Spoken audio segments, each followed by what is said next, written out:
Bismillahirrahmanirrahim. Assalamualaikum warahmatullahi wabarakatuh. Alhamdulillahi wa kafa wa salamun ala ibadihi alladhina astafa. Amma ba'd. Kita mulai majelis kita dengan bacaan Ummul Quran. Mudah-mudahan menjadi majelis ilmu yang nafi'an, mubarakan fid dini wad dunya wal akhirah. Ala hadhihi niyyah wa ala kulli niyyatin salihah wa ala ma nawainahu wa ala ma nawahu as-salafus salih. Thumma ila hadratin nabiyil mustafa Muhammadin sallallahu alaihi wasallam wa ila mu'allif kitab at-tibyan fi adab humalatil Quran Yahya bin Sharaf an-Nawawi asy-Syafi'i wa ila silsilatil masyayikhina fi ma'hadina hadratus syekh Kiai Hadiah Syarif wa Kiai Mansur wa Kiai Khalid Hashim wa Jamil Mansur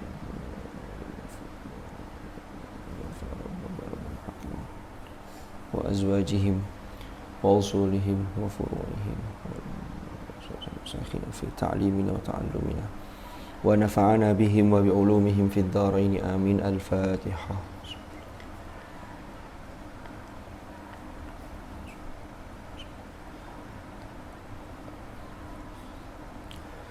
Bismillahirrahmanirrahim. Kita masih melanjutkan fasal fi ahkamin nafisatin, yaitu terkait dengan hukum-hukum yang penting yang terkait dengan al-qira'ah fis shalah, tata'allaqu bil qira'ati fis shalah. Wa ajma'u qala al-muallif rahimahullahu ta'ala wa nafa'ana bihi wa bi 'ulumihi fid dharain amin. Wa ajma'u lan sepakat atau ijma' sapa ulama. Wa ajma'u dan telah sepakat atau ijma' sapa para ulama ala istihbab qiraati surati, terhadap kesunahan membaca surat. Ala istihbab qiraati surati, jadi sepakat terhadap kesunahan membaca surat ba'dal fatihati, setelah membaca surah al-fatihah. Kapan? Fi raq'atayis subhi, ing dalem 2 rakaat salat subuh.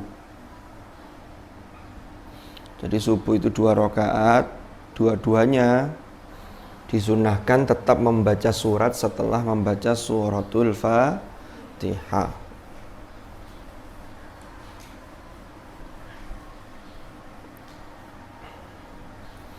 Wal awwalayaini, dan 2 rakaat pertama. Wal awwalayaini, dan 2 rakaat pertama min baqis salawat, dari salat selain subuh. Sampai sini ini maksudnya para ulama itu sepakat sunnah hukumnya membaca surat setelah Fatihah pada 2 rakaat sholat subuh sama 2 rakaat yang pertama dari sholat selain sholat subuh. Kalau maghrib isya, kalau maghrib zuhur, kalau zuhur isya sama asar, zuhur asar sama isya kan 4. Nah yang sunnahnya itu semua sepakat itu rakaat pertama dan keduanya sunnah membaca surat yang setelah al-Fatihah. Maghrib rakaat 1, 2, lalu ada 1 rakaat yang terakhir karena jumlah rakaatnya 3. Hanya perbedaannya waqtalafu. Nah ini waqtalafu, mereka berbeda pendapat. Waqtalafu, dan berbeda pendapat sapa para ulama fi istihbabiha dalam hal kesunahan membaca surat setelah surah Al-Fatihah. Di mana? Fi tsalitsati warrabi'ati, pada rakaat yang ketiga dan keempat.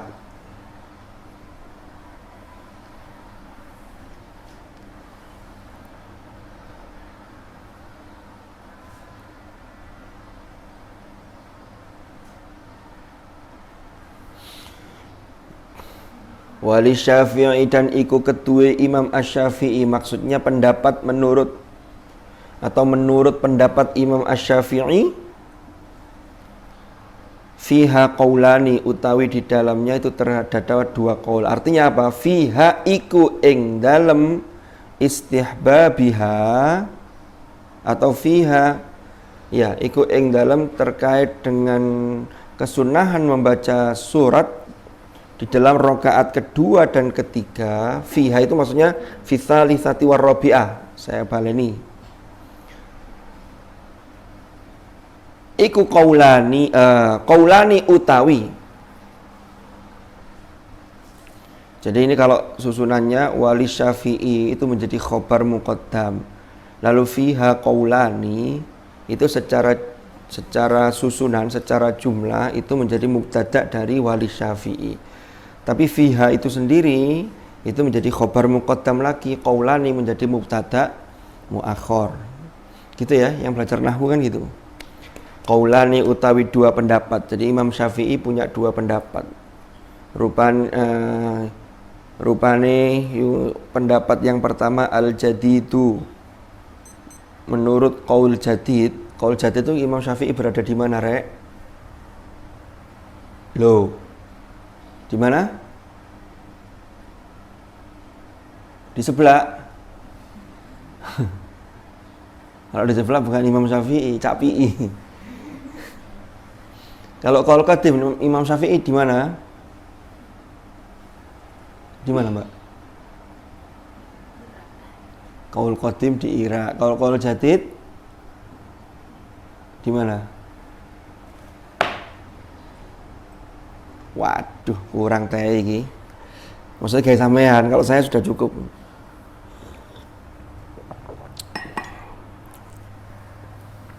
Imam Syafi'i itu orang mana sih, Nek? Lahir di Loh ya. Sampean mazhabnya Syafi'i atau bukan? Ngaji fikihnya kitab apa, sampean? Takrib atau Fathul Qorib, itu termasuk fikih Syafi'i. Imam Asy-Syafi'i itu lahir di Gaza di Palestina.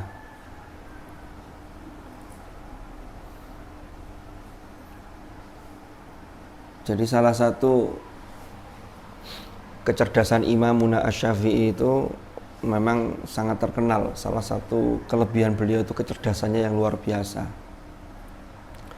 Itu saja beliau pernah sambat ke gurunya gara-gara hafalannya agak sedikit bulet. Buletnya ya enggak seperti saya, enggak seperti sampean. Lalu lapor ke gurunya. Gurunya Imam Syafi'i itu banyak. Ada Imam Waqi', syakautu ila waqi'in su'a hifzi fa arsyadani ila tarkil ma'asi. Ternyata gurunya memberi petunjuk agar Imam Syafi'i meninggalkan maksiat. Padahal maksiatnya beliau dengan yang kita lakukan itu banyakan kita. Permasalahannya kita ini kadang tidak merasa, bulet juga tidak terasa, karena sudah saking seringnya bulet. Enggak, ini saya, kalau sampean enggak. Imam Syafi'i bulet titik kroso karena enggak biasa bulet. Bahkan wakilah, terserah sampean percaya atau enggak. Saking cerdasnya Imam Asy-Syafi'i itu kalau melihat sesuatu gini nih, halaman sini yang dilihat, sini kalau nggak ditutupi itu katut apal. Lu sampean percaya atau enggak percaya enggak apa-apa. Karena tidak merusak keimanan. Ini ada riwayat atau ada kisah yang menceritakan beliau itu luar biasa. Sampai beliau ketika tidak tahu tahun berapa itu, di usia keberapa, beberapa bukunya dibakar oleh beliau. Ada yang tanya, loh kenapa kok dibakar? Al ilmu fis sudur, la fis sutur. Ilmu itu di sini, bukan di dalam tulisan-tulisan ini. Jadi Imam Asy-Syafi'i itu sudah hafal Quran sejak usia berapa? Pokoknya cilik lah. Cilik Imam Syafi'i timbang awake dhewe ya. Habis itu beliau menghafal, belajar tentang hadis, belajar tentang syair-syair. Kenapa kok orang dulu belajar tentang syair-syair? Karena syair itu bisa menjadi bukti atau syawahid untuk kaidah bahasa. Imam Syafi'i itu lengkap. Ya mufassir ya iya, faqih iya, karena beliau adalah imam madhab, termasuk mujtahid mutlak mustaqil. Tahu mujtahid mutlak mustaqil ya? Seseorang yang berijtihad yang independen, yang ijtihadnya itu tidak didasarkan kepada mujtahid sebelumnya. Jadi beliau sendiri yang menciptakan kaidah-kaidah untuk ijtihadnya. Beliau itu orang pertama yang menulis secara sistematis itu usulul fiqh. Lahir di Gaza, Palestina tahun 150 Hijriah. Wafat di Mesir tahun 204 Hijriah. Berarti abad kedua Hijriah sampai awal abad ketiga Hijriah. Setelah beliau menguasai banyak hal, sampai akhirnya beliau pergi ke Makkah untuk menuntut ilmu. Orang dulu tuh kalau rihlah ilmiah, kalau menuntut ilmu itu ya enggak kayak sekarang. Kalau sekarang mau belajar ke Yaman, ya itu tinggal pesen tiket, ngurus visa. Kalau dulu itu ya jalan dari satu guru ke guru yang lain sampai di Mekah. Palestina ke Mekah itu kan jauh. Kau tahu kalau jauh itu berapa ratus kilo jaraknya itu. Yang dalam Al-Quran disebutkan Subhanalladzi asra bi abdihi lailam minal masjidil haram ilal masjidil aqsa. Al-Masjidil Aqsa itu di Palestina. Al-Aqsa itu maknanya jauh. Makanya sampai ada makhraj Aqsal Halq barang itu ya. Itu bagian yang paling jauh. Makanya Al-Masjidil Aqsa itu jauh. Jauh dari mana? Ya jauh dari Makkah. Jauh dari Al-Masjidil Haram. Sampai beliau berguru kepada generasi tabi'in namanya Sufyan bin Uyainah. Berguru sampai usia 15 tahun ini. Beliau mendapatkan apa istilahnya ya? Sudah dipercaya karena ilmunya yang mendalam, sudah dipercaya menjadi mufti. Mufti itu orang yang mendapat lisensi untuk memberikan fatwa hukum. Mufti di Masjidil Haram 15 tahun. Saya tuh kadang-kadang mikir, aku ini 15 tahun oleh apa? Ini ada yang sudah 15 tahun ini. Mbak Desi berapa? 12. Setelah itu Imam Asy-Syafi'i itu di usia itu beliau sudah menguasai kitab hadis. Koleksi hadisnya Imam Malik namanya Al-Muwatta. Al-Muwatta itu isinya hadis-hadis tentang hukum. Sudah menguasai. Nah, setelah beliau jadi mufti umur 15 tahun, tinggal tinggal di Makkah itu sampai beberapa tahun. Lalu kemudian beliau tidak puas dari situ, beliau berguru ke Imam Malik ke Madinah. Sampai di Madinah ditanya oleh Imam Malik. Jadi beliau itu belum pernah ketemu Imam Malik, tapi sudah tahu karyanya Imam Malik dan sudah dihafal. Bahkan hafalnya itu bukan hafalan lafziyah saja, tetapi sampai penjelasannya. Akhirnya Imam Malik melihat ini ada murid yang potensial luar biasa, ini diterima. Sampai beberapa kali ketika Imam Malik itu berhalangan untuk mengisi ngaji begini ini, itu Imamuna Asy-Syafi'i yang menggantikan, padahal masih usia belum 20 tahun. Itu saking pinternya. Nah, menggantikan ngajar di majelisnya Imam Malik sampai entah berapa tahun. Baru setelah itu Imam Asy-Syafi'i itu oleh Imam Malik. Jadi Imam Syafi'i itu ketika haji itu bertemu dengan Imam siapa? Asy-Syaibani. Imam Asy-Syaibani itu adalah murid langsung dari Imam Abu Hanifah. Imam Abu Hanifah di Irak. Tapi Imam Syafi'i itu tidak menangi Imam Abu Hanifah, karena Imam Abu Hanifah itu wafatnya 150 Hijriah. Di tahun itu Imam Syafi'i barulah lahir gitu loh. Akhirnya oleh Imam Malik. Ini kalau ceritanya Gus Bah, kalau sampai dengarkan ceritanya di YouTube itu, beliau pernah cerita, ada di YouTube-nya ada. Jadi Imam Malik itu saking melihat Imam Asy-Syafi'i itu potensial luar biasa, akhirnya ketika berangkat ke Irak itu oleh Imam Malik itu disewakan persewaan unta untuk perjalanan ke sana.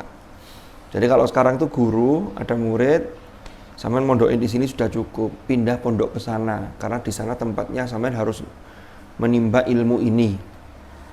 Digolekno charteran. Karena dulu di Madinah itu dekatnya makam Baqi itu ada charteran unta. Kalau dulu kan belum ada mobil. Dicharterkan lalu disangoni. Jadi muridnya disangoni.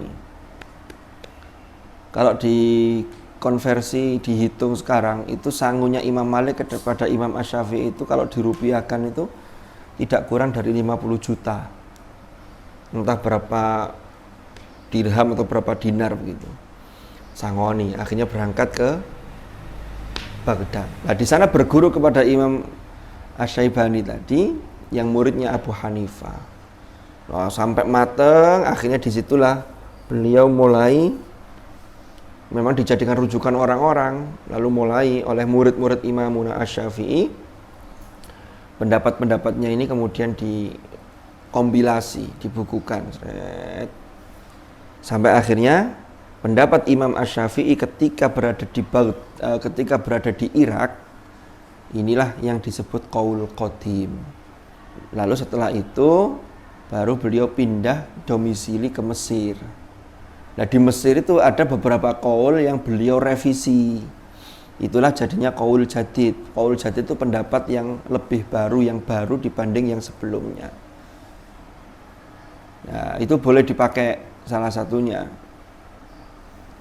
Makanya di sini qaul qadimnya Imam Asy-Syafi'i, qaul jadidnya itu annaha tustahabbu. Jadi kalau membaca surat di rakaat kedua, ketiga dan keempat itu disunnahkan. Sementara wal qadimu menurut qaul qadim utawi al qadim artinya al qaulul qadim iku annaha bahwasannya qiraah surah fi tsalitsati war rabi'ah la tustahabbu, tidak disunnahkan. Sampeyan biasanya baca surat apa enggak rakaat kedua, rakaat ketiga dan keempat? Enggak. Kalau enggak berarti qaul qadim yang dipakai. Qaul qadim. Berarti yang sering dipakai yang qaul qadim. Paham? Jangan-jangan rakaat pertama dan kedua kalau sholat sendiri juga enggak baca surat. Kenapa? Kesuwen. Atau kalaupun baca surat milih yang paling pendek. Ada yang begitu. Di tempat lain ada, di sini enggak ya. Kalau di sini sholat sendiri tambah panjang. Karena Rasulullah itu kalau sholat sendiri itu lebih panjang dibanding kalau sholat pas ngimami. Karena kalau beliau pas ngimami, beliau tahu kebutuhan jamaah yang bermacam-macam. Ada orang sepuh, ada yang selak gini begitu. Tapi kalau sholat sendiri, apalagi sholat sunnah, waduh.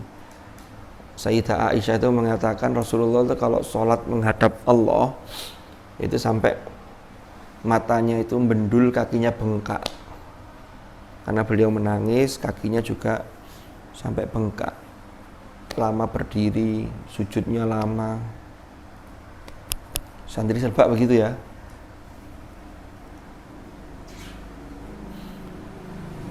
Ya kalau itu ngimami secara umum di masyarakat begitu. Tapi kalau di pondok yang kegiatannya sudah tertata, agak panjang sedikit tidak apa-apa. Apalagi subuh. Subuh biasanya siapa sing ngimami? Dari pengurus atau Gus Faiz? Lah, itu bacanya surat apa?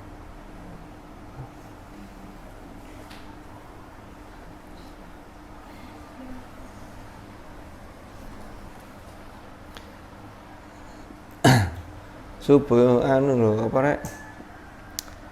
Biasanya mah habis subuh, setoran ya habis subuh. Subuh ya rada dawa titik setengah halaman lah minimal coba. Nanti digilir, dipiket. Kalau dipiket kan bisa dipersiapkan itu. Jadi persiapannya 1 halaman, baca separuh-separuh. Ya hitung-hitung latihan lah. Siapa tahu nanti sampean pulang jadi imam sholat tarawih di musola khusus putri kan bisa. Kan ada di beberapa tempat itu yang di kampung itu ada musola khusus putri. Orang sampean didapuk sebagai imam kan sudah siap. Tapi harus ditawarkan dulu. Nanti moro-moro dikon ngimami langsung moco sak jus digetno ae. Nanti jamaahnya lari kalau tidak ada komunikasi. Oke, saya lanjutkan. Jadi Imamuna Asy-Syafi'i itu punya 2 pendapat. Al-Jadid annaha tustahabbu wal qadimu annaha la tustahabbu. Kalau sampean mau pakai qaul jadid ya tetap dibaca suratnya. Terlebih kalau sholat sendiri. Nanti ada aturannya kalau sholat jamaah itu. Jadi kalau sholat sendiri ya dibaca.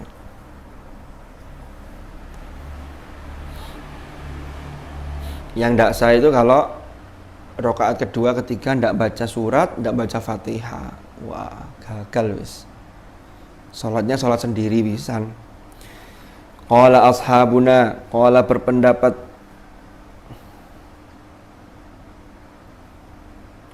sapa ashabuna para ashabus Syafi'i, yaitu para ulama dalam mazhab Syafi'i atau Syafi'iyah ini.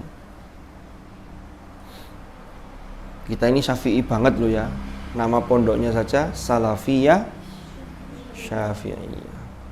Dulu ketika saya masih di sini itu sering saya ingatkan itu kalau yang MC acara haflah atau wisuda itu. Salafiyah Syafi'iyah. Syafi'iyah mestinya kan Salafiyah Syafi'iyah. Jadi panjang pendek itu kalau memang itu diserap diambil dari bahasa Arab itu ya dikembalikan lagi disesuaikan ke Arabnya. Madrasah Salafiyah Syafi'i, Salafiyah Syafi'iyah. Nah itu panjang pendeknya kurang pas. Apakah dosa? Ya enggak. Cuma mengepaskan gitu loh maksudnya. Kalau pas itu kan lebih enak.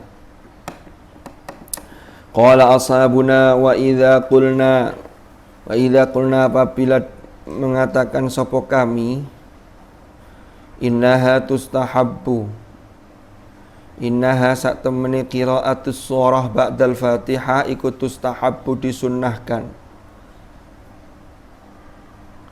Fala khilafa, maka tidak ada khilaf iku maujud, maka tidak ada perbedaan. Jadi kalau kami menyatakan bahwa membaca surat setelah suratul Fatihah itu disunnahkan, maka tidak ada khilaf. Artinya begini, Imam Asy-Syafi'i itu kan ada 2 pendapat tadi. Yang pertama mengatakan qaul jadidnya itu tetap disunahkan. Berarti sampai 4 rakaat itu semuanya baca surat. Faham? Paling sedikit berapa? Kalau dilihat dari ayatnya, paling sedikit ya 4 ayat.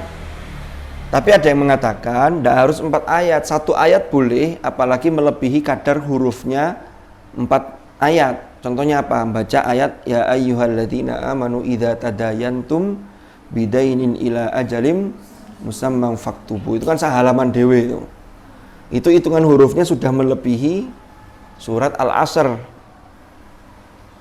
Kenapa kok 4? Karena menurut Imam Asy-Syafi'i jumlah ayat paling pendek di Al-Quran itu 4, yaitu surat Wal Asr itu. Dihitung dari mana? Bismillah itu ayat pertama gitu loh. Sementara yang lain yang berpendapat 3. Kenapa? Karena Bismillah tidak dihitung ayat yang pertama, sehingga langsung Wal Asr. Ya. Tetapi innaha tustahabbu fala khilafa. Annahu yustahabbu, bahwasannya ia disunnahkan an yakuna yen to ono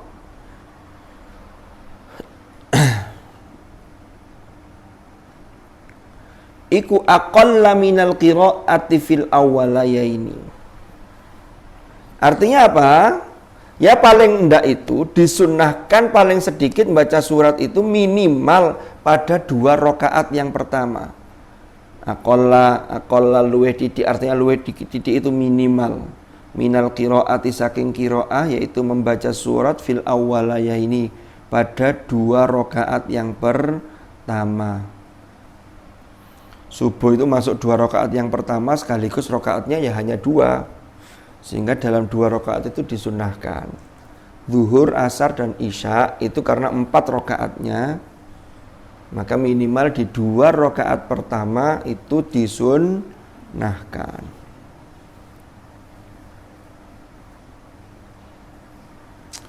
Qalu dawuh sapa mereka,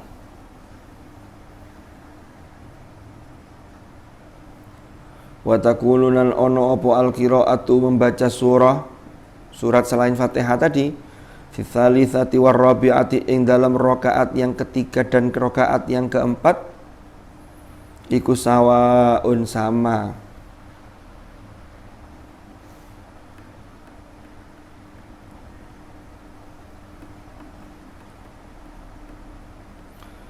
Wa hal yutawwilu, dan apakah memanjangkan sopo musalli, sopo orang yang sholat, sopo seseorang, al-ula ing dalam rakaat yang pertama, ala tsaniyati dibanding rakaat yang kedua.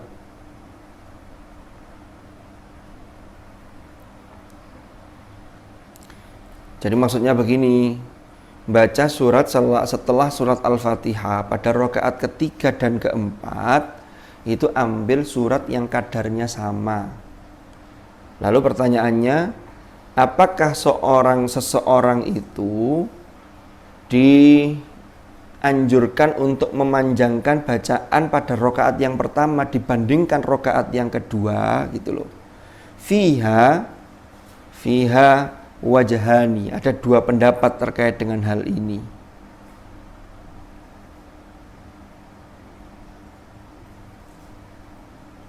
Asahhuhuma, utawi paling sahih dari 2 pendapat ini, inda jumhuri ashabina, menurut mayoritas para imam-imam dalam mazhab Syafi'i, annahu, bahwasannya seorang atau seseorang iku la yutawwilu, tidak harus memanjangkan.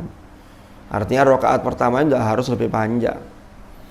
Tapi yang kedua, wathani, utawi pendapat yang kedua, wahuwa utawi athani iku as-sahih, pendapat yang sahih indal muhaqqiqin, menurut para ulama muhaqqiq.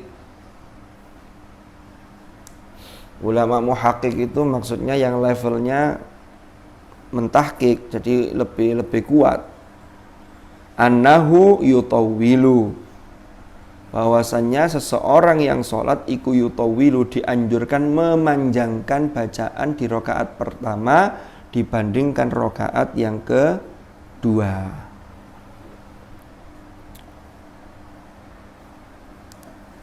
Jadi kalau sampean sholat yang bagus, kalau rakaat ketiga dan keempat itu sama, tidak ada masalah. Lah rakaat pertama dan kedua itu dianjurkan, menurut pendapat yang sahih indal muhaqqiqin, itu dianjurkan rakaat pertama milih surat yang lebih panjang. Ya.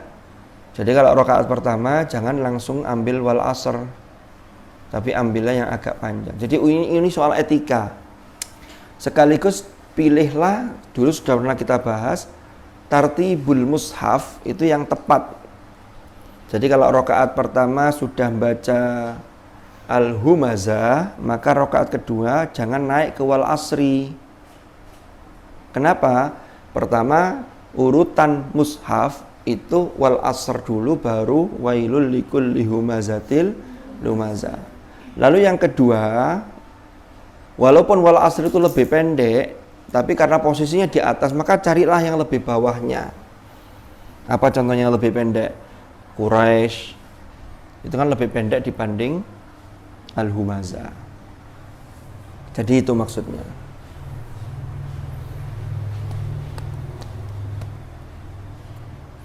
Kalau pas ngimami tarawih memang targetnya 1 halaman, ya enggak apa-apa, ya tetap 1 halaman.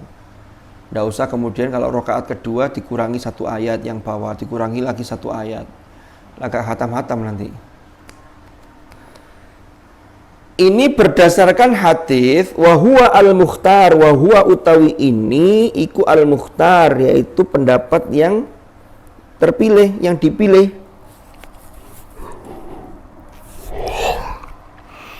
Lil hadithi sahihi, berdasarkan hadis sahih.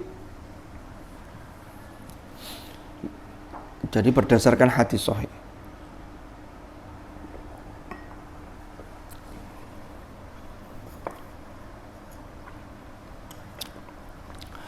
Anna Rasulullah sallallahu alaihi wasallam, bahwasanya Rasulullah sallallahu alaihi wasallam kana ono sapa Rasulullah iku yutawilu, memanjangkan sapa Rasulullah fil ula ing dalam rakaat yang pertama, mala yutawilu fis tsaniyati, sebagaimana beliau tidak memanjangkan pada rakaat yang kedua. Artinya rakaat kedua tidak lebih panjang dibanding rakaat yang pertama. Jadi lebih pendek.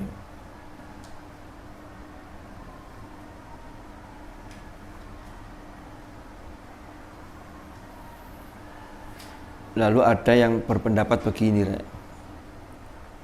Sampeyan pernah dengar qiraat dalam suratul Fatihah yang membaca Maliki itu dengan bacaan yang pendek? Ada kan? Ar-Rahmanir-Rahim. Kalau kita riwayat Hafiz an Asim itu bacanya Maliki Yaumiddin. Maliki itu mat tabi'i, ya. Ada qiraat yang lain. Dari 7 imam qiraat itu yang membaca Maliki itu hanya 2, yang 5 itu membaca dengan pendek. Ar-Rahmanir-Rahim, Maliki Yaumiddin. Ada beberapa orang yang ketika rakaat pertama itu memanjangkan Maliki, rakaat kedua memendekkan Maliki. Lalu ketika ditanya, kenapa kok dipendekkan? Hadis ini dipakai karena Rasulullah itu memanjangkan yang rakaat pertama, memendekkan rakaat kedua.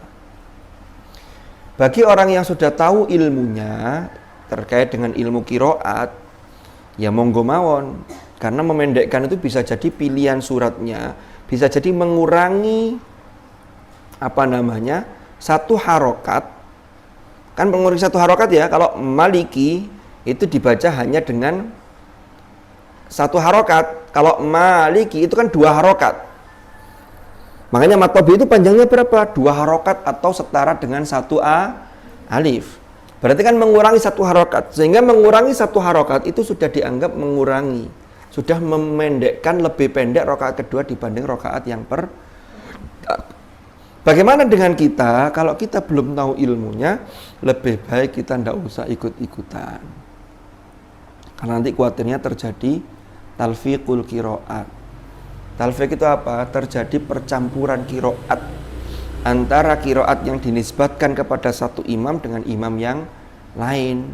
Kalau sampai terjadi talfiq, ya, pencampuran itu, maka Al-Qur'an, qiraat yang kita baca tidak lagi bisa dipertanggungjawabkan sanadnya. Paham ya? Maka kalau kita ya biasa saja. Maka pilihlah untuk memendekkan tuh cari ayat yang tadi itu yang saya sampaikan yang lebih pendek. Anna Rasulullah sallallahu alaihi wasallam kana yutawwilu fil ulama la yutawwilu fi tsaniyati wa faidatuhu, utawi faedahnya, yaitu faedah memendekkan rakaat yang kedua atau memanjangkan yang pertama dan dibanding yang kedua, an yudrika, agar mengetahui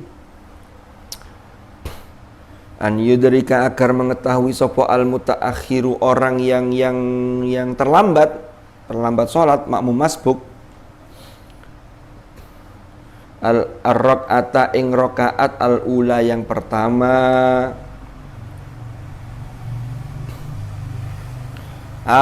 artinya mengetahui ini menangi. Jadi maknanya yang tepat itu menangi. Menangi itu apa? Mendapati ya. Jadi kalau imam mengimami sholat, rakaat pertama itu lebih panjang agar orang yang terlambat, berarti bukan masbuk maksudnya. Terlambat itu maksudnya terlambat cek wudhu cepet-cepet, Iki cek oleh jamaah yang mbak imam itu sampai full gitu loh, mulai dari rakaat yang pertama. Itu hikmahnya. Kalau rakaat pertama lebih dipanjangkan. Kan makmum itu kalau dapat 4 rakaatnya imam kan full jadinya. Jadi jamaah full dari rakaat yang pertama. Ini maksudnya wallahu a'lam. An yudrikal mutaakhiru ar-raka'atal ula. Terus kalau ngimami itu, Rek, takbir itu, takbir intiqal, takbir yang perpindahan dari satu gerakan ke gerakan yang lain, dari satu rukun ke rukun yang lain, itu kalau bisa, itu juga sampean kontekstualisasikan, biar jamaah itu tidak tertipu. Maksudnya begini, kalau sudah mau tahiyat, entah tahiyat awal atau tahiyat yang pertama atau tahiyat yang terakhir, itu Allahu Akbarnya agak dipendekkan. Allahu Akbar. Jangan mau tahiyat tapi didawakno Allahu Akbar. Orang ketipu, kadang mau kate ngadeg lho tiba ada yang pernah pengalaman begitu. Itu namanya kebijakan dari imam. Loh, apakah dosa memanjangkan? Ya enggak, tapi itu ada satu kode yang paham, makmum itu paham. Takbiratul ihram pertama rada dawa. Allahu Akbar. Wes rukuk biasa, Allahu Akbar. Biasanya kalau berdiri dari sujud, mau berdiri rakaat kedua, itu rada dawa titik. Allahu Akbar. Itu kode. Jangan sampai wayai tahiyat kok kemudian Allah Akbar cek dawa. Karena boleh jadi itu bisa menipu makmum. Berarti jadinya takbir yang menipu makmum judulnya. Ada pertanyaan? Monggo. Bagaimana cara menghilangkan ngantuk ketika taklim? Wah, ini pertanyaan bagus ini.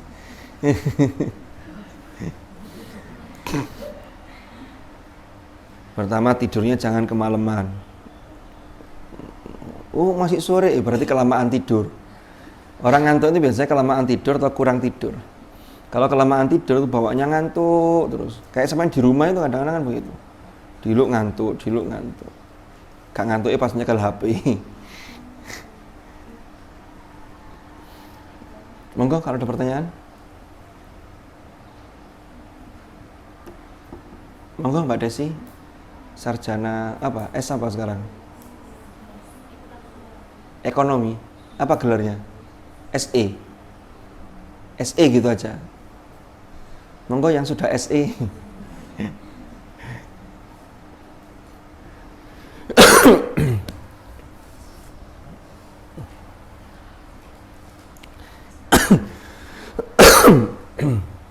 Kalau tarik, lanjut ya.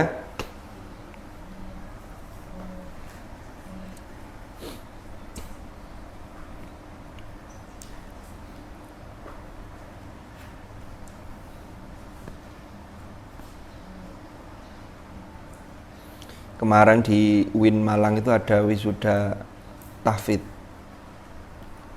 Ada yang memang asli melanjutkan hafalan di kampus, tapi banyak yang sudah hatam ketika masuk kuliah. Jadi tinggal ikut tes, lalu ikut prosesi wisuda. Jadi kalau wisuda di kampus itu dapat syahadah lagi yang ditandatangani oleh rektor.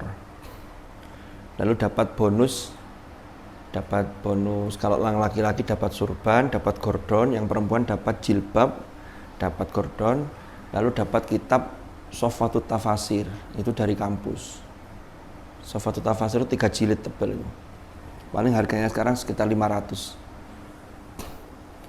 Ya enggak dilihat harganya, tapi kan momennya. Sesuatu itu kan lebih berharga terasa kalau di momen yang tepat. Walaupun harganya enggak seberapa. Tapi itu bentuk perhatian kampus kepada para penghafal Al-Quran. Kemana ada 31 anak yang wisuda 30 juz. Kan wisuda mulai 5 juz, 10 juz. Kalau di pondok, di sini kan tidak ada 5 juz ya. langsung jadi 5 juz sampai ke atas. Kalau 5 juz itu dapatnya bukan Sofatut Tafasir, tapi hanya buku tipis-tipis, buku terkait dengan Al-Quran. Lumayan lah.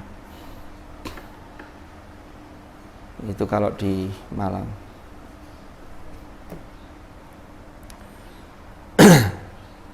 Ada pertanyaan? Bismillahirrahmanirrahim. Qala asy-Syafi'i, Imamuna asy-Syafi'i dawuh atau berkata, asy-Syafi'i rahimahullah, rahimah mudah-mudahan melimpahkan rahmathu ing asy-Syafi'i sapa Allahu Allah.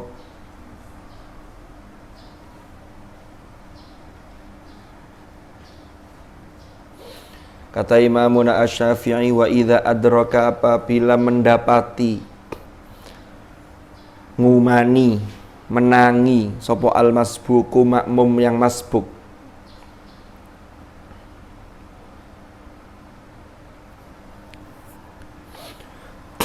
Masbuk itu dilihat dari kata sigotnya saja, itu kan menggunakan isim maf'ul, masbuk. Artinya apa? Yang didahului, yang didisi'i. Kenapa kok menggunakan masbuk yang didisi'i? Karena dia sebenarnya sudah pingin cepat-cepat mendapati rokaat imam, ya, tetapi dia kedisian imam. Imam wis ruku, imam sudah bangun dari ruku, seret lanjut.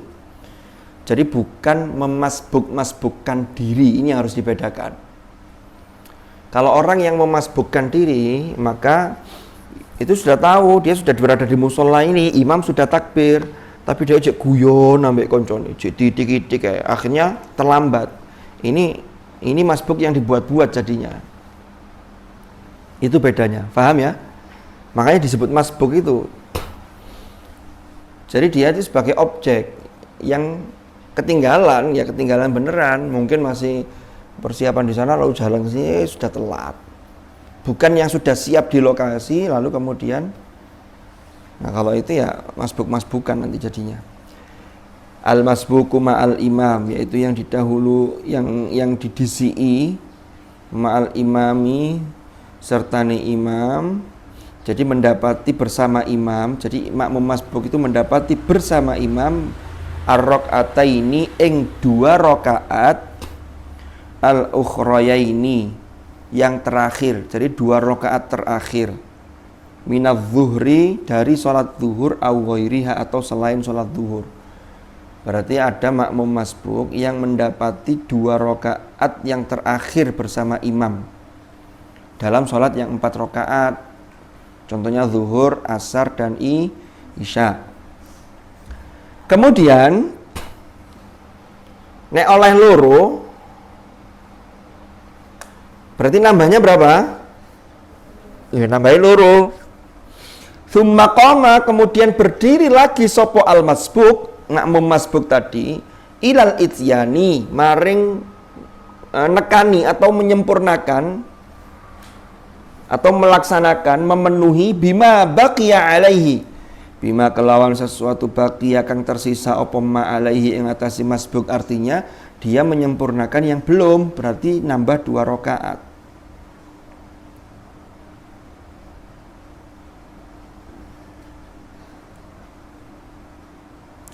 Ustuhibba, ada lahunya nggak punya sampean itu? Nggak ada. Ustuhibba, maka disunnahkan opo an yuqro'a. Oh, ustuhibba, maka disunnahkan opo an yaqro'a, yentoh moco sopo masbuk. Moco sopo masbuk, bukan yuqro'a ya, tapi yaqro'a, mabni maklum biasa. Apa an yaqra'a, yen toh maca sapa masbuk as-surata ing surat setelah suratul Fatihah. Jadi gini kata Imam Asy-Syafi'i, kalau tadi itu aturan awalnya kan ada qaul qadim, ada qaul jadid. Kalau sampean sholat sendiri ya 4 rakaat, maka menurut qaul jadid keempat-empatnya ini sunnah membaca surah setelah surat Al-Fatihah. Menurut qaul qadim, itu kesunahannya hanya pada 2 rakaat yang pertama. Kok tiba-tiba ada makmum masbuk sholat yang 4 rakaat, gak uman yang 2, hanya uman yang 2 rakaat terakhir. Umpama ketika itu dia hanya baca suratul Fatihah rakaat pertama. Rakaat pertamanya makmum masbuk itu kan mengikuti rakaat yang ketiganya imam. Paham ya? Rakaat keduanya bagi masbuk itu mengikuti rakaat keempatnya imam. Umpama dia baca surat tidak nutut, ya cukup Fatihah. Maka yang begini ini, kalau dia nambah rakaat 2, karena kan belum 4, maka yang 2 terakhir itu, kata Imam Asy-Syafi'i, itu tetap disunahkan. Sebagaimana mengikuti qaul jadidnya Imam Asy-Syafi'i. Paham ya? Ini karena dia melengkapi yang harusnya 4. Jadi dari 2 yang ikut imam, maka 2 yang disempurnakan sendiri itu tetap disunahkan membaca surah. Qala al-jamahiru min ashabina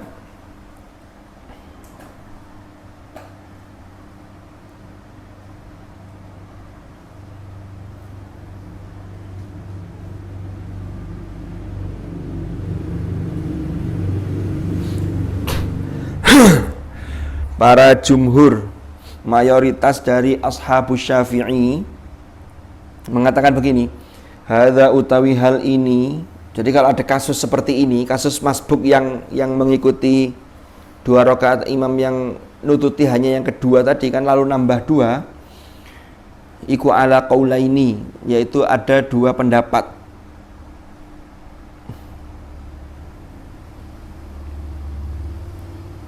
Wa qala berpendapat sapa ba'dhum sebagian mereka. Wa qala berpendapat sapa ba'dhum sebagian mereka. Hadza utawi hal ini ala qaulihi berdasarkan pendapat Imam Asy-Syafi'i, pendapat yang qaul jadid, yaqra'u maka membaca sapa makmum masbuk as-surata ing surat fil ukhrayaini pada 2 rakaat terakhir.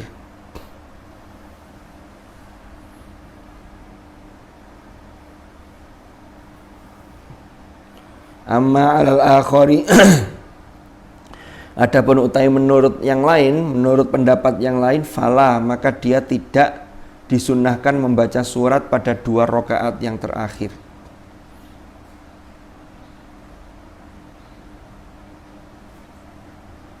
Fala itu maksudnya fala yaqra'us surata fil ukhrayaini. Wassawabu utawi yang benar, ini ditahqiq di apa istilahnya ya, oleh Imam An-Nawawi, kata beliau wassawabu utawi yang benar, yang tepat, yang lebih pas yang mana, apakah makmum masbuk ini baca surat atau enggak? Kata Imam An-Nawawi wassawabu al-awwal, itu al-awwalu yang pertama. Yang pertama berarti apa? Yaitu membaca surat pada 2 rakaat yang terakhir bagi imam yang masbuk tadi. Kenapa? Li alla takhluwa sholatuhu, agar sholatnya tidak kosong, tidak sepi. Ya Allah takhluwa, agar tidak sepi atau tidak kosong, tidak zong. Apa sholatuhu, sholatnya masbuk tadi, min suratin, dari membaca surat.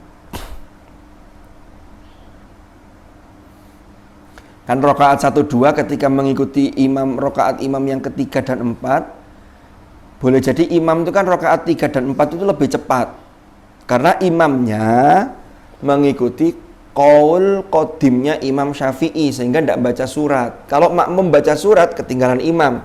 Sehingga rakaat 1 dan 2 jelas makmum tidak baca, makmum yang masbuk tadi ya, tidak baca surat.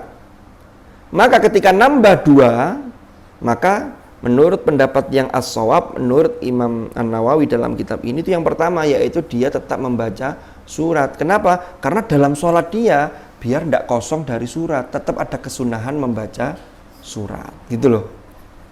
Jadi gak ditinggal, Fatihah tok enggak, tapi tetap ada surat yang dibaca. Wallahu a'lam.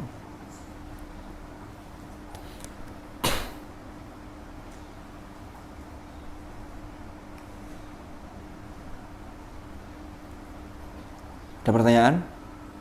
Nggih, monggo. Saiki sik. Monggo. Oh ya wis. Nggih.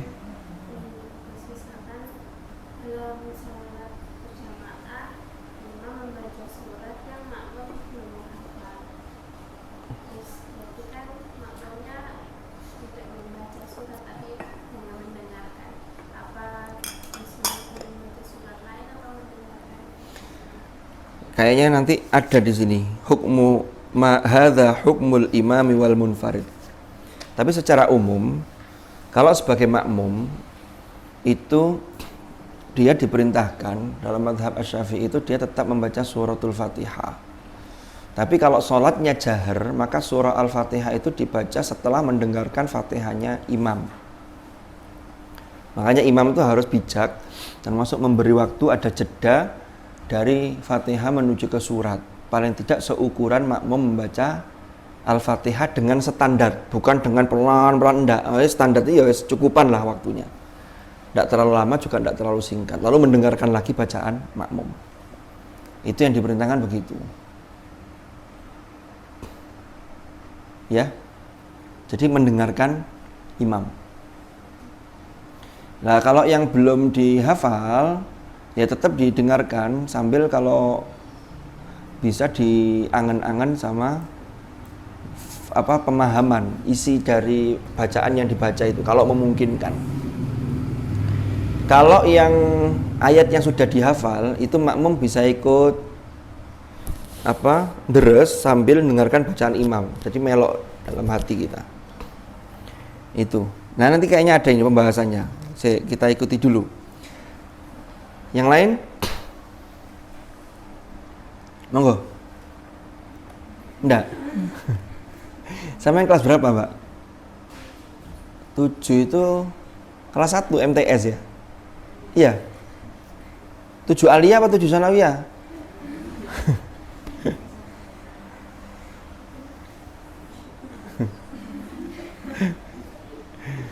Sekolahnya di mana? Di sebelah sini atau di Gerujuk? Enggak ya. Mohon maaf guyon. Bismillahirrahmanirrahim. Hadza utawi iki iku hukmul imami, aturan hukum bagi imam wal munfaridi, dan juga orang yang sholat sendirian.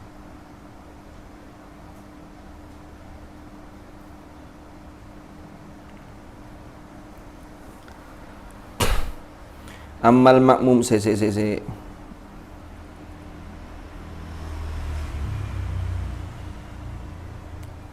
Oh ini hadza utawi iki. Jadi yang dijelaskan di atas tadi kesunahan membaca surat pada 4 rakaat full dalam qaul jadidnya Imam Asy-Syafi'i.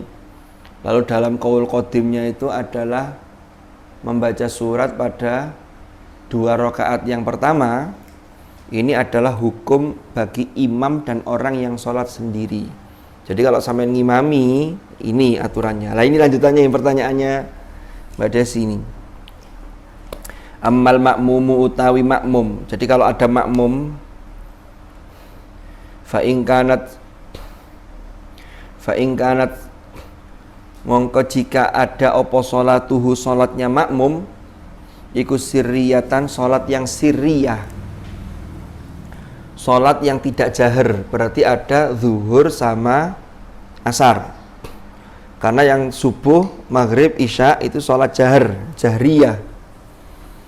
Iku sirriyatan sholat sirri, wajabat maka wajib alaihi bagi makmum, alaihi ing atasi makmum atau wajib alaihi bagi makmum apa al-fatihatu membaca suratul Fatihah.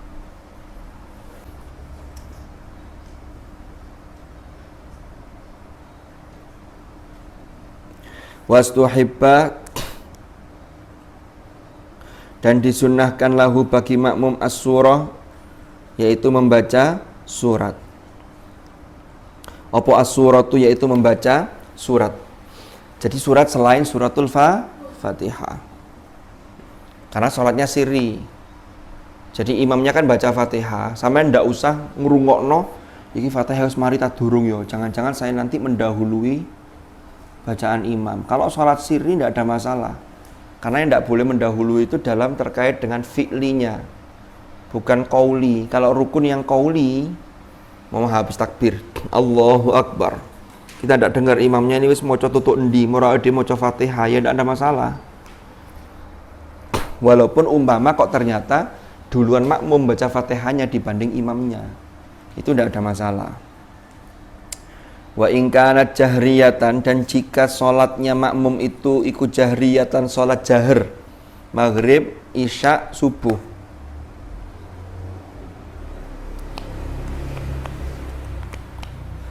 Jadi aturannya begini. Fa in kana moko yen to ana sapa makmum iku yasma'u, mendengarkan sapa makmum qiraatal imami ing bacaannya imam.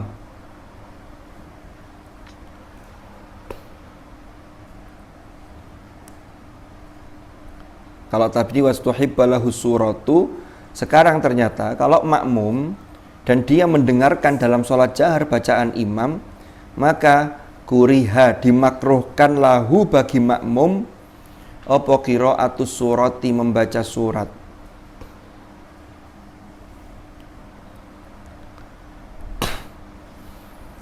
Jadi justru malah membaca surat itu dimakruhkan. Wa fi wujubil Fatihati, dan dalam hal kewajiban membaca suratul Fatihah, dan iku ing dalam kewajiban makmum untuk membaca surah Al-Fatihah qaulani, utawi dua pendapat.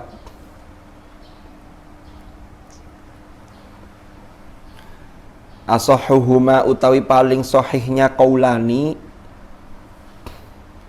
tajibu, tetap wajib opo Al-Fatihah bagi makmum.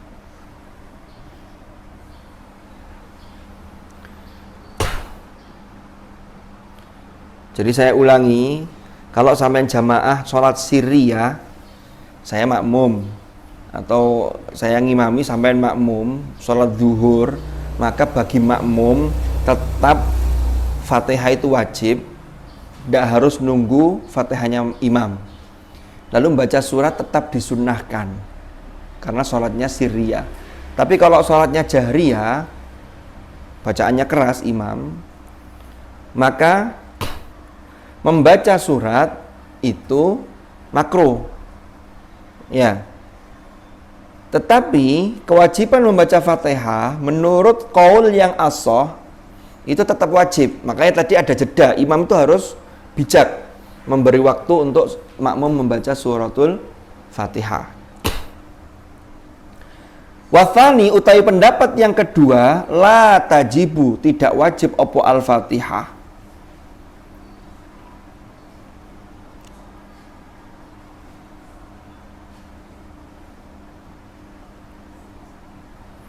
Tapi ada pendapat yang mengatakan makmum itu melok opo jari imam, maka Fatihah juga tidak wajib.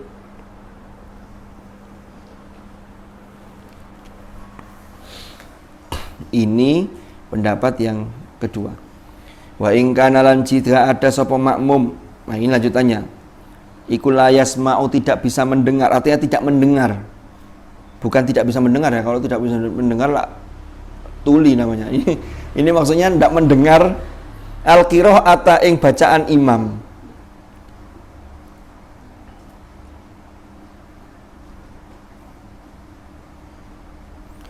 Umpama sholat jahar, jamaah di suatu masjid, sholatnya sholat jahar, tapi imam baru bunyi Bismillahirrahmanirrahim, moro-moro mic sound systemnya itu soundnya bermasalah, mati pet atau lampu mati, listrik mati, otomatis kan bacaan imam tidak terdengar. Maka kalau begini kejadiannya, maka makmum walaupun imamnya ini dalam kondisi sholat jahar, tapi karena tidak bisa mendengar, maka dia tetap wajib membaca Al-Fatihah. Nah, ini lanjutannya. Fasahihu, utawi pendapat yang sahih, iku wujubul Fatihati wastihbabus surati. Kalau begini keadaannya, maka makmum tetap wajib baca Al-Fatihah. Sama tetap disunnahkan membaca surah setelah surat Al-Fatihah, gitu loh.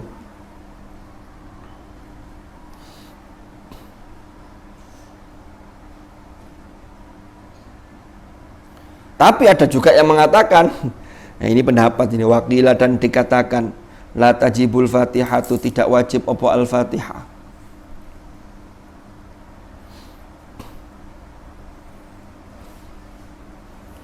Kalau maknani sambil ngantuk itu mending pulpennya jatuh. Kalau tidak jatuh itu bisa nyoret-nyoret kitab. Kalau nyoret-nyoret kitab nanti nggak kebaca malahan. Iki opo jadi seret.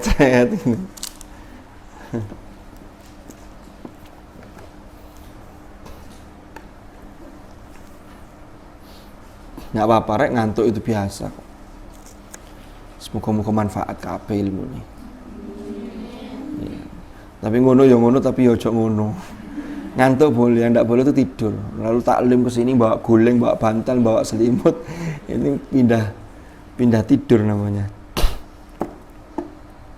Waqila la tajibul fatihatu, tidak wajib opo al-fatihah. Waqila tajibu wala tustahabbus suratu. Tajibu tetap wajib opo fatihah, tapi wala tustahabbu dan tidak disunnahkan opo as-suratu membaca surah.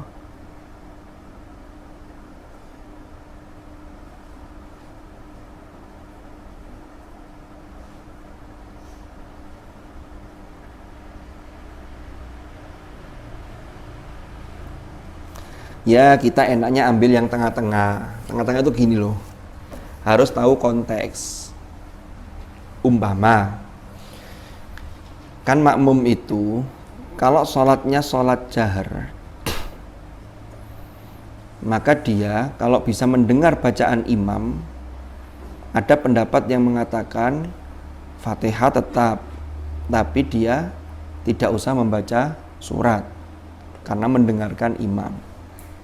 Kan begitu? Jadi kalau kita ini datangnya masbuk dan masih menangi rokaatnya imam belum bangkit dari ruku, maka berarti ya maca Fatihah tidak nutut. Kalau ini yang terjadi, apa benar? Kipas? Oh bukan ya.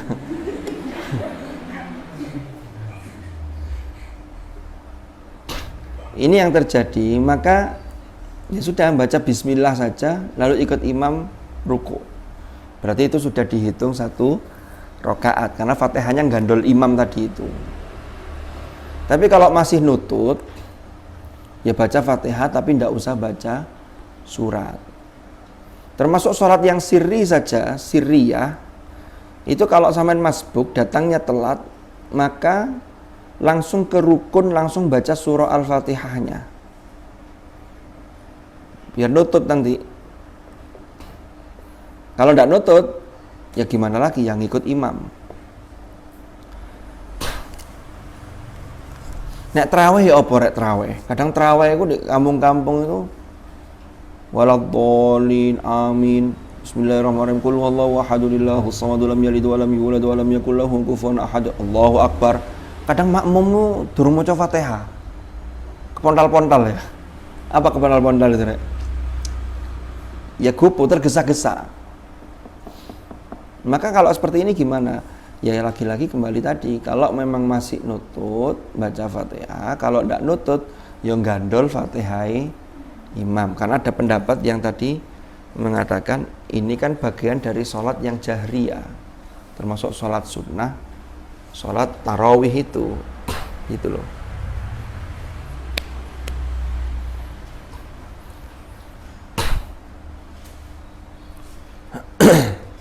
Ada pertanyaan? Wonten, monggo. Enggak. Ayo sedikit lagi tentang hatam. Kurang didik loh kira. Tuh kan? Tuh, kurang didik. Gak ngetes tahun nih.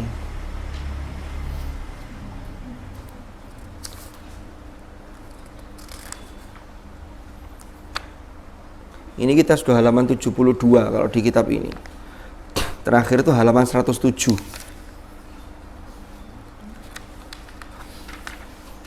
Kalau 108 ini kan tentang fi dhabtil asma wal lughat al madhkura. Ini hanya menjelaskan untuk penegasan nama-nama, lalu penjelasan kebahasaan. Ini babnya sampai 107 ini.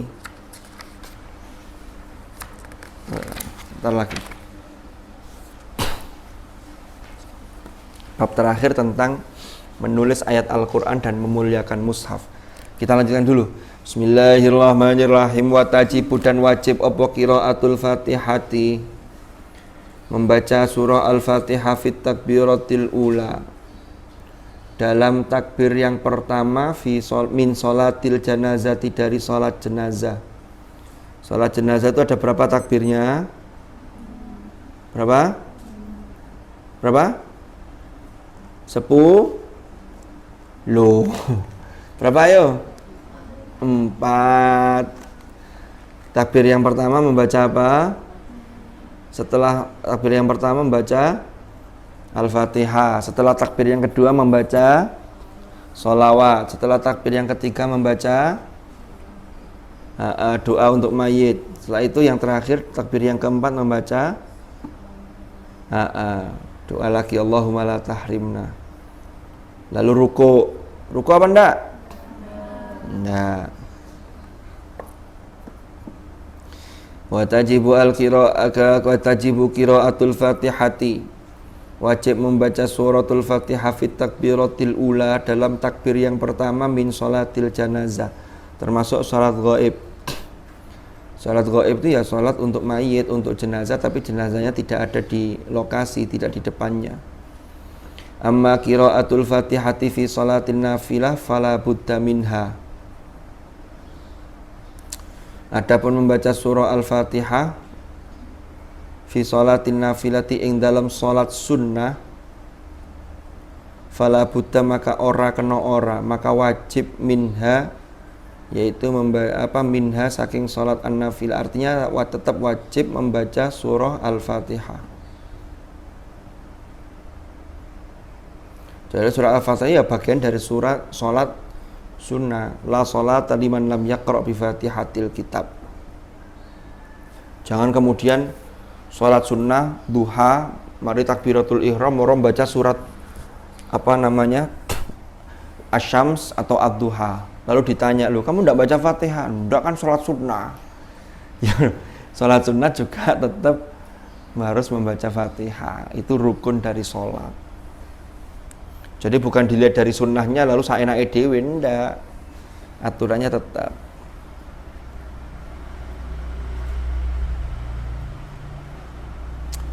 Wakhtalafa ashabuna, dan berbeda pendapat sapa ashabus Syafi'i, yaitu ulama-ulama mazhab Syafi'iyah, fi tasmiyatiha, ing dalam penamaan kewajiban membaca suratul Fatihah. Fi tasmiyatiha fiha, ing dalam penamaan kewajiban membaca surah Al-Fatihah fiha, ing dalam sholat an-nafilah. Faqala Al-Qaffal, Imam Al-Qaffal berkata, tusamma wajibah, baca suratul Fatihah ikut disebut atau dinamakan wajibah. Wa qala sahibuhu Al-Qadhi Husain, menurut Al-Qadhi Husain tusamma syarton, disebut jadi membaca surat Al-Fatihah dalam sholat an-nafilah itu disebut syarat. Wa qala ghairuhuma, dan selain beliau berdua itu mengatakan tusamma ruknan, ya tetap disebut rukun.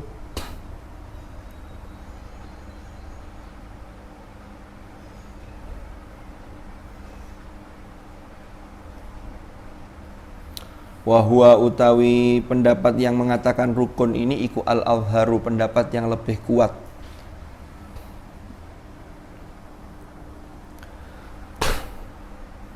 Jadi kalau sholat, walaupun sholat sunnah, itu tetap harus mematuhi aturannya, termasuk rukun yang harus dibaca.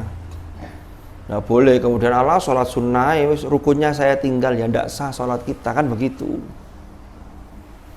Bahkan kalau puasa itu, puasa itu kalau puasa wajib, niatnya kan harus, kalau dalam mazhab Syafi'i, niatnya itu harus nginep malamnya kan.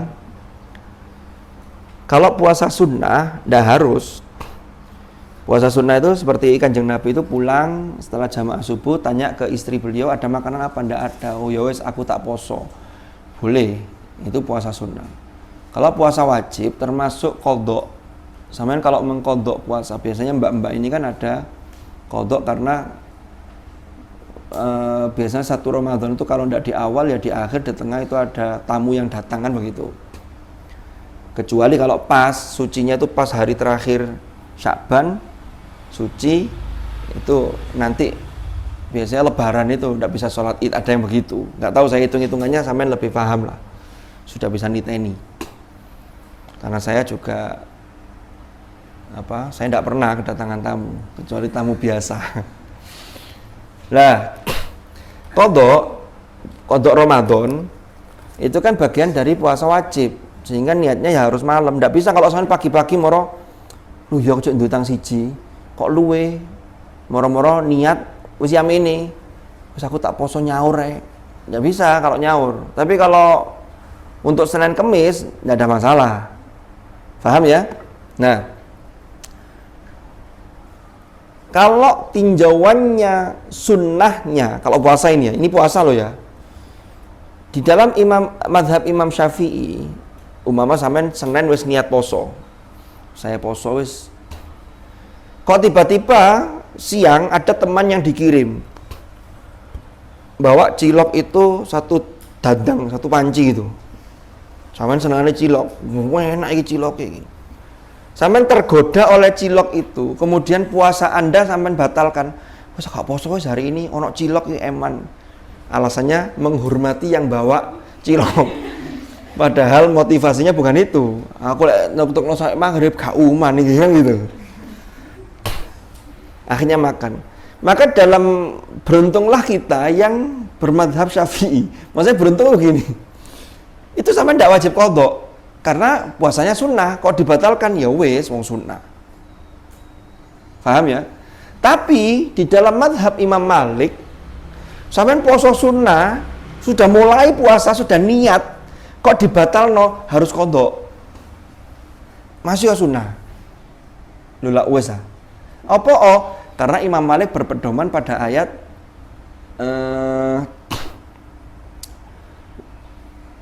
ya ayyuhalladzina amanu taqullaha wa la tubtilu a'malakum. Lalu ada ayat lagi ya ayyuhalladzina amanu aufu bil uqud. Aufu bil uqud itu kita kan sudah akad itu sudah niat. Uqud itu maksud niat. Nah, wis niat maka ya harus aufu, harus dipenuhi. Poso ya sampai ghurubus syams. Kok kemudian dibatalkan gara-gara ada hal yang bukan karena udzur syar'i? Kan cilok itu bukan udzur syar'i. Ya, beda dengan kondisi tiba-tiba sakit harus ini beda. Ini udzur syar'i. Kalau puasa sunnah ya tetap tidak wajib diqadha kalau udzur syar'i. Tapi kalau puasa yang wajib udzur syar'i ya tetap harus diqadha kalau sakit atau apa kan begitu. Nah, ini bedanya. Jadi antara satu imam dengan yang lain itu bisa berbeda. Jadi yang dilihat itu akadnya ketika niat puasa walaupun itu sunnah, maka jangan dibatalkan. Karena dibatalno sebagai komitmen seorang mukmin yang baik, maka harus nyaur gitu loh. Sedikit lagi. Wal ajizu lah ini. Wal ajizu utawi orang yang lemah anil Fatihati terhadap surat Fatihah. Maksudnya lemah itu gak iso maca surah Al-Fatihah. Kono wong gak ngerti blas surat Al-Fatihah. Iki sak nemen-nemene wong. Mosok ana wong gak iso Fatihah tapi apal Al-Baqarah ya ndak ya.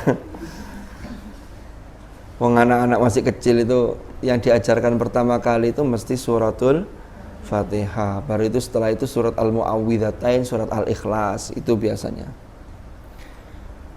Tapi terjadi loh, wal ajizu anil Fatihati fi hadza kullihi, dalam semua konteks ini, artinya dalam kondisi ini semua, maka yang terjadi, yang harus dia lakukan, yakti maka mendatangi sopo al ajizu anil Fatihah bibadaliha kelawan gantinya surah Al-Fatihah.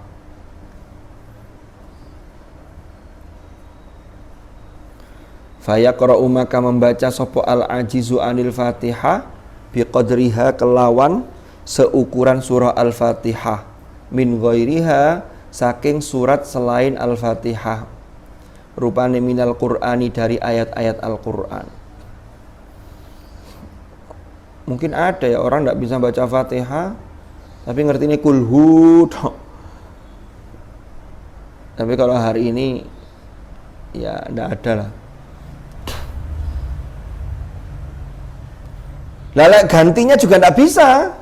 Fa illam yuhsin, maka apabila tidak bisa al-ajiz tadi maca liyane Fatihah yo gak iso, maka ata biqadriha, maka dia harus membaca yang setara, yang sama dengannya rupane minal azkar, baca zikir kat tasbih, seperti baca tasbih subhanallah subhanallah subhanallah yang sekiranya ukurannya seperti orang baca Fatihah.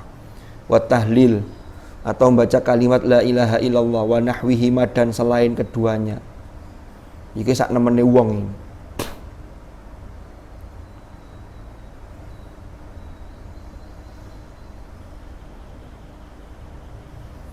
Atau maksudnya begini, saya ulangi.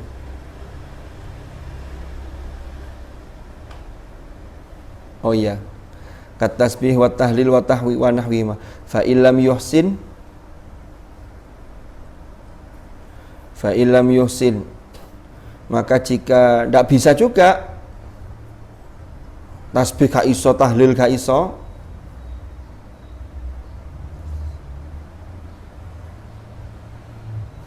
syai'an, maka dia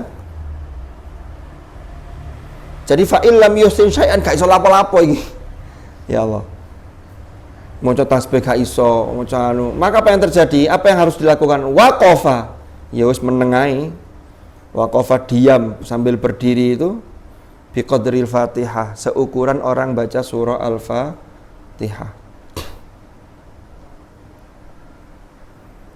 Tsumma yarka'u, kemudian rukuk sapa al-ajiz.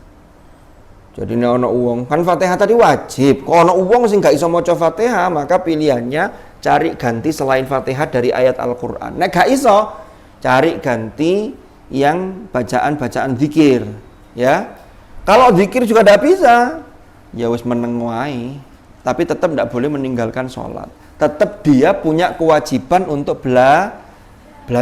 Yang tidak boleh itu aku gak iso, aku tak meneng tok. Seumur hidup dia sholatnya hanya datang berdiri diam. Sholat dewe padahal bukan jamaah, bukan sebagai makmum. Itu tidak boleh karena dia punya tuntutan untuk harus belajar. Dia dosa kalau diterus-teruskan. Ini bisa terjadi umpama ada orang yang mu'allaf baru masuk Islam tapi sudah kadung umpama usia 50 tahun. Kan gak iso ngaji blas iki. Maka prosesnya ini tetap diajari sholat, diajari surah Al-Fatihah, tapi ya berdiri sih. Nanti baru bacaannya pelan-pelan, diajarkan yang enteng-enteng. Itu bisa diterapkan ini. Tapi kalau anak yang mulai terlahir sudah Islam, ya kayaknya enggak lah. Karena sudah sejak kecil kan sudah diajari suratul Fatihah. Ini bisa terjadi bagi mu'allaf tadi itu yang saya ceritakan tadi. Wallahu a'lam bishawab. Cukup nggih? Matur nuwun atas perhatiannya, mudah-mudahan manfaat, mudah-mudahan barokah. Al-Fatihah.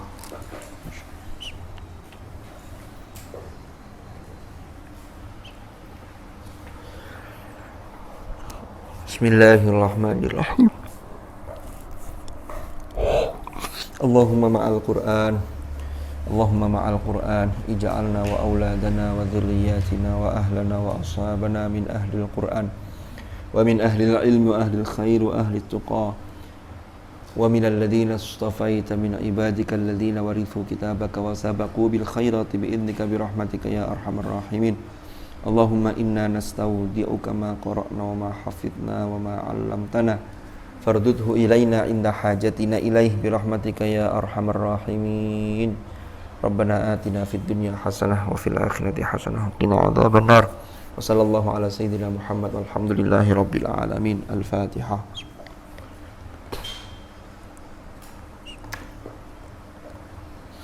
Allahumma arhamna bil Qur'an waj'alhu lana imaman wa nuran wa hudan wa rahmah.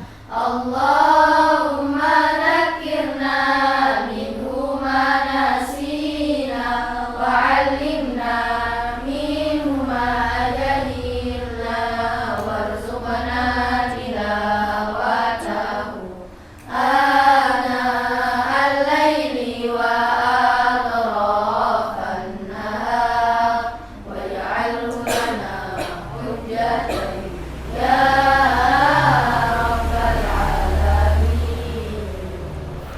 Subhanakallahumma bihamdika asyhadu an la ilaha illa anta astaghfiruka wa atubu ilaik. Wa sallallahu ala sayyidina Muhammad. Alhamdulillahi rabbil alamin. Hadanallahu wa iyyakum ajma'in. Al-afa minkum. Assalamualaikum warahmatullahi wabarakatuh.